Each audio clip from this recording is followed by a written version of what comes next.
बड़ी मेहनत से, बड़ी आशा से और मॉनेटरी इन्वेस्टमेंट्स करके आपने अपने लिए एक प्रॉपर्टी तो सिलेक्ट करी, आपने प्रॉपर्टी खरीद भी ली, लेकिन या तो वो प्रॉपर्टी बीच में ही रुक गई, यानी कि टाइम से डेवलप ही नहीं हो पाई, या फिर आपने प्रॉपर्टी खरीद ली लेकिन अब आप उस प्रॉपर्टी को सेल आउट करना चाहते हैं क्योंकि आप कहीं और मूव करना चाहते हैं। वजह इसकी कोई भी हो सकती है वो जगह आपको सूट ना कर रही हो, या फिर किसी न किसी कारण से अब आप उस जगह को छोड़ के कहीं और मूव करना चाहते हैं, लेकिन जो प्रॉपर्टी आपने खरीदी थी अब वो सेल आउट ही नहीं हो रही, और उसके सेल आउट ना होने की वजह से आप आगे जहां मूव करना चाहते हैं वहां पे आप मूव ही नहीं कर पा रहे हैं। तो इस प्रकार की दिक्कतों का सामना अगर आपको करना पड़ रहा है तो वास्तु के अनुसार हम आपको बता रहे हैं कि कौन सी ऐसी चीज़ें हैं जिनका खास करके ध्यान आपको रखना है, कौन सी ऐसी दिशाएं हैं, कौन सी ऐसे जोन्स हैं आपके घर में जिनकी एनर्जीज़ को ठीक करके, जिनकी एनर्जीज़ को बैलेंस करके आप अपने घर से ये जो दिक्कतें हैं उनको दूर कर सकते हैं। अगर आप एक प्रॉपर्टी को सेल आउट करना चाहते हैं तो वो जो प्रोसेस है प्रॉपर्टी को सेल आउट करने का वो स्पीड अप हो जाए, उसी के रिगार्डिंग आज की जो वीडियो है वो हम बना रहे हैं। नमस्कार, मैं हूँ Savi Singh, an astrologer, numerologist and a vastu consultant, and welcome to my YouTube channel astro vastu Savi. अगर आप मेरे चैनल पे नए हैं, आपने मेरे चैनल को अभी तक सब्सक्राइब नहीं किया है तो ज़रूर कर दीजिए, क्योंकि इस चैनल के माध्यम से हम आप तक बहुत इन्फॉर्मेशनल वीडियोज़ लाते हैं from the field of astrology, numerology as well as vastu. आज हम आपको बता रहे हैं कि प्रॉपर्टी तो आपने खरीद ली, सब कुछ आपने कर लिया, लेकिन उसके बावजूद भी आपकी जो प्रॉपर्टी है अब वो सेल नहीं हो पा रही है। सबसे पहले तो ये ज़रूरी है कि अगर आप प्रॉपर्टी आपने कंस्ट्रक्ट करी है तो वो वास्तु कंप्लायंट हो। अगर आप उस प्रॉपर्टी को छोड़ के जा भी रहे हैं तो अगला बंदा जो वहाँ पे आके रहे उसके लिए वो जो जगह है वो उसके लिए फले, उसके लिए फूले। वरना जब आप सेल भी करेंगे उस प्रॉपर्टी को, या अगर आप रेंट आउट भी करेंगे उस प्रॉपर्टी को, तो बार बार आपको जो टेनेंट्स हैं वो या तो बदलने पड़ेंगे, या फिर जिस प्रकार की दिक्कतों का सामना आप अभी ऑलरेडी फेस कर रहे हैं कि वो जो प्रॉपर्टी है वो सेल आउट ही नहीं हो रही है, वो प्रॉपर्टी जो है वो बिक ही नहीं रही है। तो इस प्रकार की जो दिक्कतें हैं वो अक्सर देखी गई हैं, लोगों के घर में आती हैं अगर आपका जो घर है वो वास्तु कंप्लायंट ना बना हुआ हो। वास्तु कंप्लायंट घर को अगर हम इजी भाषा में समझें तो सबसे पहले ये कि गलत जो दिशाएं हैं उसमें आपका टॉयलेट कंस्ट्रक्ट नहीं होना चाहिए, गलत दिशाओं में आपकी जो किचन है वो नहीं आनी चाहिए, गलत दिशाओं में आपकी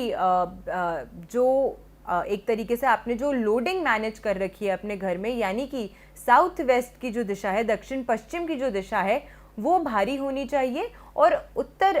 पूर्व की जो दिशा है यानी कि नॉर्थ ईस्ट की जो दिशा है, जो ईशान कोण है आपके घर का, वो हल्का होना चाहिए, और ये वाइस वर्सा नहीं होना चाहिए। ये इस प्रकार से कंस्ट्रक्शन नहीं होनी चाहिए कि आपके घर का जो ईशान का हिस्सा है वो भारी है और दक्षिण पश्चिम नैऋत्य कोण जो है वो हल्का है, वो खुला है। तो ये जो कुछ होते हैं ये इजी वास्तु दोष होते हैं जो आप किसी भी घर में आसानी से पकड़ सकते हैं। ये ऐसे डिफेक्ट्स होते हैं जो एज अ ले मैन भी, अगर आप बहुत डिटेल में वास्तु नहीं समझते हैं उसके बाद भी आप समझ सकते हैं कि हाँ, इसके कारण से कोई ना कोई जो दोष है हमारे घर में वास्तु के अनुसार वो बन रहा है, जिसकी वजह से अगर हम प्रॉपर्टी लेना सेल आउट भी करना चाहते हैं तब भी हम नहीं कर पा रहे हैं। इसके अलावा आज के वीडियो में हम और भी कई सारी टॉपिक्स हैं वो डिस्कस करने वाले हैं। जैसे कि अगर आपको लगता है कि लोग आपका घर तो देखते हैं कि हाँ जी सब कुछ सही है, आप मार्केट में अपना घर लिस्टिंग के लिए लगा देते हैं, जी आपका घर बिक जाएगा, आपसे ब्रोकर्स मिलते हैं, रियल एस्टेट एजेंट्स मिलते हैं, सब कहते हैं आपका घर बड़ा शानदार बना है, लेकिन उसके बावजूद भी जो सपोर्ट आपको चाहिए कि आपका घर जल्दी से बिक जाए वो इन रियल एस्टेट एजेंट्स के द्वारा या जो ब्रोकर्स हैं उनके द्वारा आपको नहीं रिसीव होती है। इसके अलावा अगर आपकी कोई पेरेंटल प्रॉपर्टी है, आपकी कोई पैतृक संपत्ति है और उसमें लीगल इश्यूज़ की वजह से आपको दिक्कतों का सामना करना पड़ रहा है और उसकी वजह से आपकी ये जो प्रॉपर्टी है वो सेल आउट नहीं हो रही है, तो उसकी क्या वजह हो सकती है। अगर आपको लगता है कि लोग तो आते हैं आपके घर में इस प्रॉपर्टी को देखने, परचेज करने, पसंद भी कर लेते हैं पर खरीदते नहीं हैं, यानी कि आपका लोगों के साथ कनेक्शन नहीं फॉर्म हो पा रहा है, तो इसकी क्या वजह हो सकती है। तो इस प्रकार की कई सारी जो दिक्कतें हैं वो हम आज की वीडियो में इन डिटेल डिस्कस करने वाले हैं। सबसे पहले अगर आपको लगता है कि आपका लोगों के साथ कनेक्शन नहीं हो पा रहा है, यानी कि आपने जो अपनी प्रॉपर्टी है वो लिस्ट आउट करी, आपको ब्रोकर से सपोर्ट मिल गई, उन्होंने आपके लिए कई सारे क्लाइंट्स जो हैं वो अरेंज करे, कई सारे लोग हैं जो आपका घर देखने आए, लोग आपका घर देखते हैं, कहते हैं अरे वाह आपका घर तो बहुत शानदार बना है, बहुत अच्छा है। उसके बाद सारी बातें शुरू हो जाती हैं, लेकिन जब पेपर की डील साइन करने की बारी आती है तो कहीं ना कहीं वो जो लोग हैं वो इधर उधर खिसकने लग जाते हैं और आपकी जो प्रॉपर्टी है वो सेल नहीं हो पाती, यानी कि लोगों के साथ एक कनेक्टिविटी जो है वो फॉर्म नहीं हो पाती। आपके घर की पूर्व दिशा जो है, ईस्ट की जो दिशा है, सूर्य की जो दिशा है, वो कनेक्शन फॉर्म करती है लोगों के साथ, यानी कि बाहर सोसाइटी के साथ, समाज के साथ आपका जो रिश्ता है, आपका जो संबंध है, जो कनेक्टिविटी की ज़रूरत आपको है अपनी इस प्रॉपर्टी को सेल आउट करने के लिए, उसके लिए जिस दिशा को प्रथम आपको देखना चाहिए, सबसे पहले आपको देखना चाहिए, वो है ईस्ट की दिशा। ईस्ट की दिशा में अगर कोई दोष है, यानी कि आपने ईस्ट की दिशा में टॉयलेट कंस्ट्रक्ट कर दिया है या फिर ईस्ट की दिशा में एलिमेंटल डिसबैलेंस कर रखा है, बहुत ज़्यादा भारी भरकम सामान आपने अपनी ईस्ट की दिशा में रखा हुआ है, ईस्ट की दिशा में आपने रंगों का गलत इस्तेमाल कर रखा है, तो इस प्रकार की जो दिक्कतें हैं वो आपको अपनी लाइफ में देखने को मिल सकती हैं। दूसरी चीज़ ये है कि अगर हम आपकी नॉर्थ ईस्ट की ओर चलते हैं, यानी कि ईशान कोण की ओर चलते हैं, वहाँ पर अगर कोई कट है आपकी प्रॉपर्टी में, तो उस वजह से भी आपको सबसे पहले जब आप वहाँ रहते होंगे तो आपको तो कई सारी दिक्कतें आती ही होंगी, जैसे कि आपके जो डिसीजंस होंगे वो बहुत ज़्यादा फर्म नहीं होंगे, वो बहुत ज़्यादा साउंड नहीं होंगे, लोगों की परख नहीं होगी आप में, आप आसानी से लोगों पे विश्वास कर लेंगे और फिर उसकी वजह से आपको काफ़ी बार जो है वो धोखा खाना पड़ सकता है।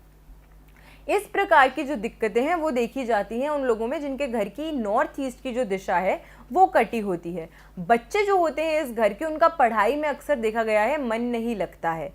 तो अगर आपके घर की नॉर्थ ईस्ट यानी कि ईशान कोण में कट है, डिफेक्ट है, या फिर ईस्ट की दिशा में किसी न किसी प्रकार से डिफेक्ट है, तो ऐसे लोगों का कनेक्शन नहीं फॉर्म होता है दूसरे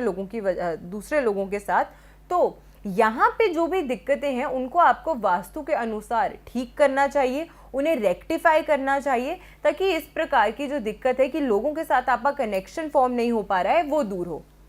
अगली हम बात करते हैं कि आपकी फर्स्ट स्टेज ही क्लियर नहीं हो पा रही है, यानी कि आपको कोई अच्छा रिलायबल ब्रोकर या रियल एस्टेट एजेंट ही नहीं मिल रहा है जो आपकी प्रॉपर्टी को पकड़े और आपकी प्रॉपर्टी को अच्छे से मार्केट करे, यानी कि ब्रोकर्स या फिर जो रियल एस्टेट एजेंट्स हैं उनसे आपको जो सपोर्ट की आशा है वो सपोर्ट आपको नहीं मिल रही है।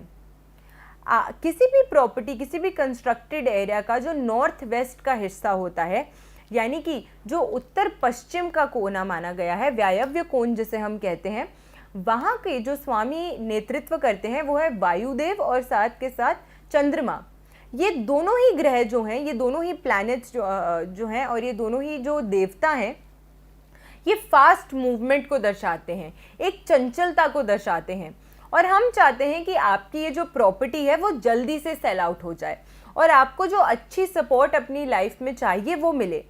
नॉर्थ वेस्ट की दिशा आपकी लाइफ में सपोर्ट को लाती है, और अगर सपोर्ट की कमी के कारण से आपकी ये जो प्रॉपर्टी है वो राइट लोगों तक नहीं पहुंच पा रही है, राइट क्लाइंट्स तक नहीं पहुंच पा रही है, तो ऐसे में क्या करना चाहिए आपको? सबसे पहले अगर आपकी नॉर्थ वेस्ट की दिशा में कट है या किसी भी प्रकार का दोष है, चाहे वो कंस्ट्रक्शन के मामले में हो या फिर आपने वहाँ पे अगर टॉयलेट कंस्ट्रक्ट कर रखा है, तो इस प्रकार के जो दोष हैं वो अक्सर देखे गए हैं कि लोगों की लाइफ में आते हैं। अब अगर नॉर्थ वेस्ट की दिशा में दोष होने की वजह से आपको सपोर्ट नहीं मिल पा रही है, तो सबसे पहले आपको अपने नॉर्थ वेस्ट की दिशा जो है उसको बैलेंस करना है, उसकी एनर्जीज़ को हार्मोनाइज करना है। उसके बाद में जिन भी प्रॉपर्टी डीलर्स के साथ आप डील कर रहे हैं, जिन भी रियल एस्टेट एजेंट्स के साथ आप डील कर रहे हैं, जिन भी ब्रोकर्स के साथ आप डील कर रहे हैं, एक पेपर पे उन सभी का नाम लिख के और साथ में जिस प्रॉपर्टी को आप सेल आउट करना चाहते हैं, यानी कि जिस घर में अगर आप रह रहे हैं उस घर को आप बेचना चाहते हैं, तो उस प्रॉपर्टी के पेपर और उन रियल एस्टेट एजेंट्स का जो नाम है, इन दोनों चीज़ों को आपको अपने घर के नॉर्थ वेस्ट यानी कि वायव्य कोण की जो दिशा है वहाँ पे रख देना चाहिए।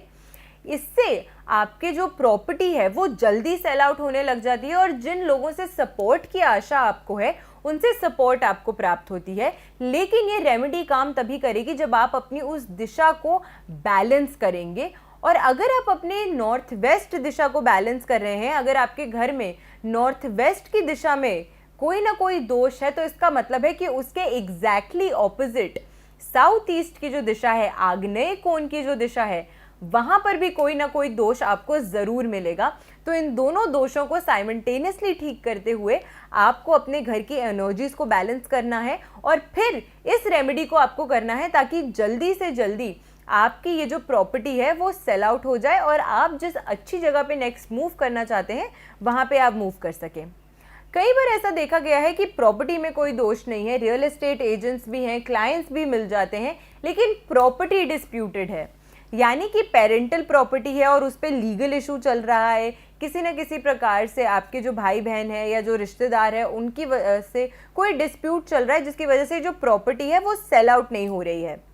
अगर घर की साउथ वेस्ट की दिशा, क्योंकि ये स्टेबिलिटी की दिशा है, स्थिरता की दिशा है और साथ के साथ परिवार में जो संबंध है उसकी दिशा मानी गई है, तो यहाँ पर क्योंकि राहु नेतृत्व करता है साउथ वेस्ट दिशा का और यहाँ पे जो देवता है वो नैऋति मानी गई हैं, तो